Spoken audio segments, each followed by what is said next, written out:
What's up, you filthy Reddit story addicts? This is your daily doser of Reddit, Zach, and today I've got some good stuff for you. That's right, I've got some juicy revenge stories from r/ProRevenge. That's right, I bet you're salivating, you filthy addicts. Oh, also, someone in the comments asked me if I pre-ordered Dragon Ball Z Kakarot, and I totally freaking did. I pre-ordered that crap when it was still Dragon Ball Z Game Project Z. Don't forget to like, subscribe, and hit that bell to never miss an episode. This story is called Bully Me Mercilessly for Being Hard of Hearing in a Room Full of People After I Paid to Be Here. Have fun getting fired and evicted at the same time. I could get into huge trouble for posting this, but it's been a couple of years and nobody in my life knows I use Reddit, so I think we're in the clear. I'm gonna take out any details that might give someone an idea of where/who I am, though just to be safe. Okay, so I'm not the type to ask for impossible crap or to demand ridiculous accommodations. And don't get me wrong, I'm usually very polite to service workers, but I will straight up go full female dog mode when I don't get what I'm paying for. And when workers are being purposely dismissive or rude. I do this weird sort of stern middle-aged mother benchy thing when I'm being dismissed at customer service. Or when I have to deal with my boyfriend's bank, which will put him on hold for like 4 hours and treat him like absolute horse dookie. Until I get on the phone and suddenly they're all, "Yes ma'am, no ma'am, certainly ma'am, we can fix that right away ma'am." But there is exactly one instance when I have gone full Karen, entirely out of necessity. So when I was 16, I paid over $150 for an all-day pass to get into a theme park event in my city that I go to every year. That's a lot of money to me, even now, but it's a huge deal and it's tradition. Problem is, the park is super loud and I'm hard of hearing, auditory processing disorder, and a little deaf. So I have a hard time understanding what people are saying. The best way I can describe it is it's sort of like trying to hear somebody talk to you while you're underwater. If also while you were underwater there was a swarm of bees loudly buzzing around your head. This theme park is owned by a multi-billion-dollar company that pretty much runs the city, and they are widely known for being huge buttholes who just care about money. But the park is tradition, and everybody goes. Seriously, don't feel bad for them, they're terrible. My point is, the media in my city is literally scrabbling for a takedown story of this company. We were in the thick of it in the ride section where things are the noisiest, and I can't make out a freaking thing. I'm walking into one of my favorite rides with my boyfriend, which takes place in an enclosed room, but you can still hear all the noise from outside. And I've gone on that ride every year since I was like 6 years old, and the rules have changed as to where you put your bags. This is fine, if a little overkill, but I'm glad it's safer now. There are no signs signifying the rule change, so they are relying on you understanding the guy talking who doesn't sign. That's a big no-no for deaf/hard of hearing people. But with a little extra effort from the person trying to talk to you, you can get the gist of what's being said just fine. This 35-year-old man then proceeds to openly mock me, calling me an intellectually disabled laundry detergent brand for putting my bags where I've been putting them for the past decade. This whole thing lasts like 15 whole minutes, no exaggeration. He's going as far as to make other riders boo and clap at me as I desperately tried to figure out what was going on. I was confused and scared. My boyfriend, who can hear perfectly, was with me at the time, is trying to explain to me what this man wants, but even he can't understand because his instructions are so confusing and he's purposely being cryptic to drag this out. The door is closed and he won't let anybody leave until the ride was over, even when I was banging on the door trying to get out. I was literally crying at one point as people laughed at me, right up until I started signing and they realized I literally cannot understand. Straight silence across the ride as nobody wants to get involved. Ride operator guy doesn't care even when my boyfriend is telling him I can't hear him and to tell him clearly what he wants me to do so he can sign it to me. After that 15 minutes was finally up, some random citizen waved to get my attention and played charades with me for 30 seconds before I 100% understood what was being asked of me and did it. To which this ride operator scoffs at this guy like he's pissed in his Diet Coke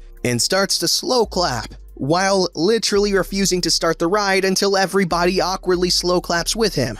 At this point, everybody just wants this to be over and humors this guy while I'm still crying.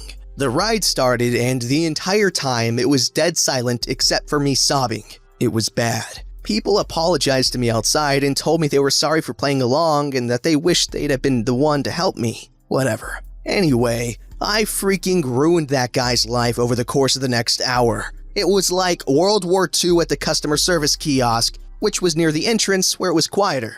I didn't need an interpreter, so I sent my boyfriend away to enjoy his day since mine was already shot. It was a hard sell. He was very protective after that whole fiasco, while I committed first-degree murder. The customer service lady tried to give me a voucher for half-priced $30 ice cream and told me the guy was new and was just trying to do his job and that I should calm down.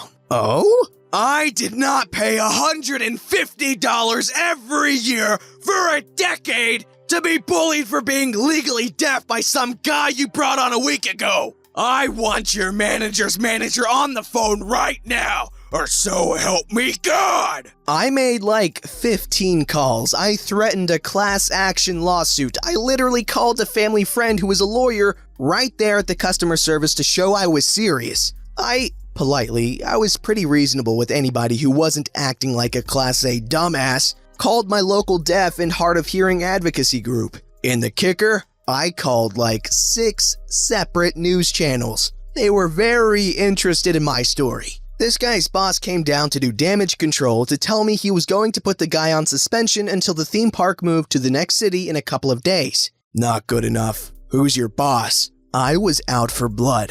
Once I'd reached literally as far up as I could go, some lady had to drive in from across the city to deal with me. The ride people's manager and the customer service people's manager were full-blown arguing about what to do as I began practicing what I was going to tell the news people when I got home. Apparently, they would have had to close the ride for like 4 hours while they got the only other guy who could operate it from some event he was at. Maybe a wedding? I don't know, I wasn't listening. I didn't give a crap. Then I said something along the lines of, "It's not my fault you hired a discriminatory egghead who likes to pick on deaf teenage girls. I want him fired and I want this crap on record somewhere. I want consequences and I want my freaking ticket comped before I talk to highly respected state newspaper." They both turned to me at once and it was like 2 owl bobbleheads looking at me. "You're a minor?" That man's ass was grass right then and there and I was the frickin' lawnmower. He had sown the wind and I was the whirlwind. There was no saving him. Not only did they comp my ticket, but they also gave my boyfriend and I VIP passes and bought me lunch from any food stand in the theme park. Turns out the guy was actually living with the traveling theme park for the summer. Sort of like a 21st century circus but with running water in a park-owned trailer as they traveled across the country. I was unaware of this, but I'll be honest, it wasn't an unwelcome surprise. A security guard, at my insistence, led me to the edge of the closed-off trailer area where I watched him pack his crap into a backpack and a box, leaving what he couldn't carry, presumably to be picked up later or thrown out, before he was led by 2 separate security guards out the back. Basically evicted and fired in one solid punch. I don't know where he went, but I highly doubt he had a place to crash in the city. The park then, hilariously, called my 50-year-old redneck dad to ask if the punishment and compensation for me was to his satisfaction, and asked if he would be pressing charges / speaking to anybody about the incident. They meant the news. And he basically just said, "Yeah, it's fine." What direction did he go in? What a goof. They would not tell him. Eventually, he got me on the phone and asked if I wanted to press charges against the park, or if I would want to speak to anybody. Nah, I'm alright. I'd like a comped lunch for my boyfriend who was with me when it happened though, if that's alright. That way we can eat together. My dad laughed and told them what I wanted, and that was that. They had me sign some paperwork that basically prohibited me from talking to the news or posting about it on social media, and a customer service dude went, found my boyfriend, and led him to where I was, waiting with 2 VIP lanyards and eating. I'd already ordered. OP, what did you do?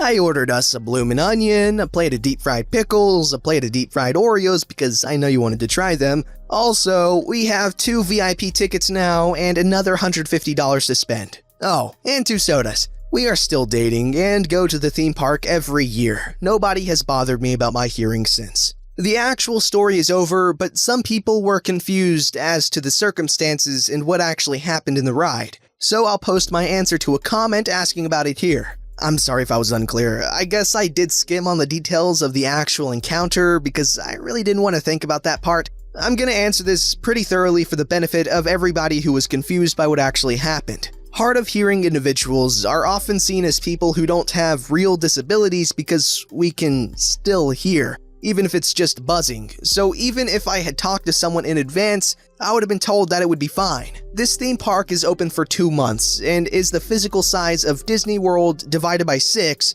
with over 20 million people attending annually, so accessibility accommodations legally should have been in place, and there was no organizer to talk to.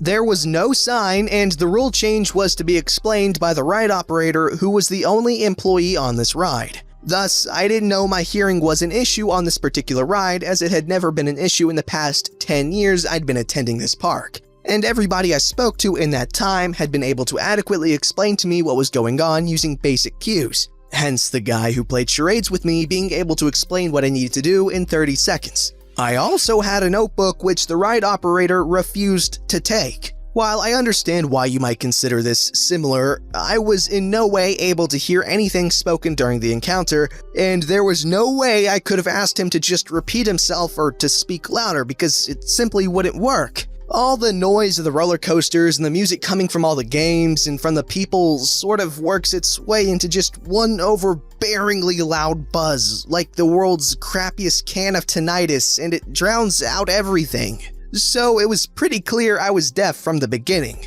My boyfriend was translating through sign language, but he wasn't particularly great at it since he was 17 at the time and just learning. And also, in quiet environments, I can hear people talking fine, if a little distorted, unless there's too many sounds going on at once. It was just a lot of the worker pointing at me and everybody laughing until they realized I was deaf a minute later. Then they were still laughing, but my boyfriend said it was more of a nervous kind and not to get hung up on it. I couldn't tell at the time. According to my boyfriend, the man refused to explain what I needed to do clearly to him and was putting it in literally the vaguest terms possible because he was trying to teach me to be smarter because the world is built for stupid people already. And he was telling people not to help me. I think he was just being malicious. I have no idea why nobody intervened until 15 minutes in, but I guess it was pretty clear this guy was a psycho.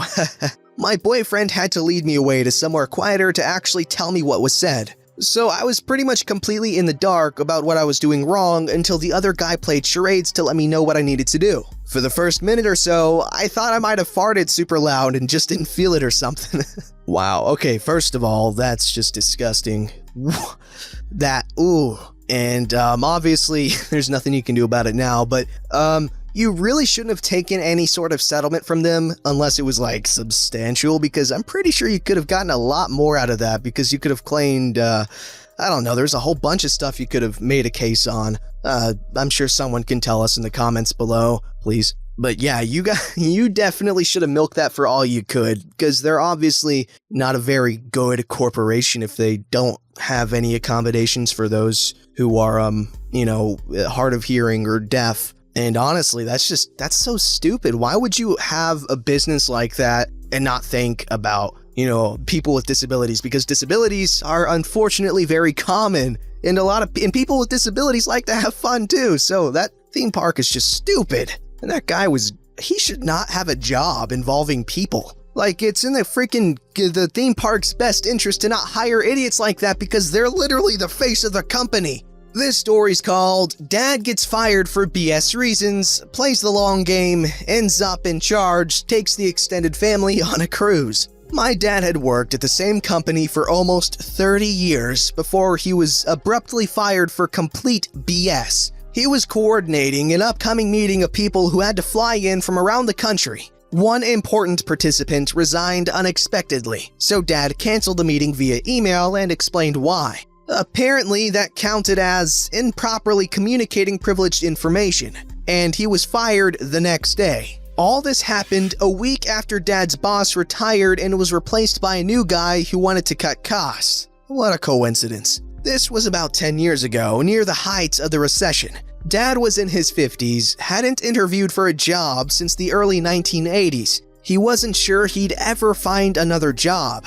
My mom went back to work at a school to pay the bills, while Dad scraped together what he could doing some crappy online consulting gigs for basically minimum wage. They managed to keep their heads above water, but only barely. Dad was out of work for a year and a half. He finally landed a job at a new company 3 states away. Coincidentally, about an hour away from where my wife and I lived and were expecting Dad's first grandchild. Mom and Dad moved to live about 20 minutes away from us. They had paid off the mortgage on their house, so they decided to keep it and rent it out, planning to retire there in a few years. New company treated Dad very well, better salary than he'd made at old company, good benefits, and respect from his coworkers and superiors. A year later, Mom and Dad were able to buy a second, smaller house near their grandkids. Dad mentioned a few things about his time at old company to his new bosses. Nothing confidential or anything, more like overall strengths and weaknesses. Of course, the story of how he got fired came out as well. It turns out that when you work at a company for over 25 years, you learn a thing or two about how it works. And cutting costs by firing experienced employees can make your company vulnerable. New companies started to get very interested. They saw an important business opportunity and also a chance to get revenge on the behalf of a valued employee. A couple of years later, new company bought old company. They were both big companies, and mergers of this size take time. But when the dust settled, it was clear there were redundancies, divisions and products that both companies had that the new company only needed one of. They kept as many of old company's people as they could, and very few lost their jobs, except, of course, for the people responsible for firing Dad. New company put Dad in charge of the building he used to work in at old company and let him choose his employees from both old and new companies. Dad had to move back to the old state, so new company helped sell his house in the new state and gave him a moving stipend of several $1,000s. But Mom and Dad were just moving back into their own house.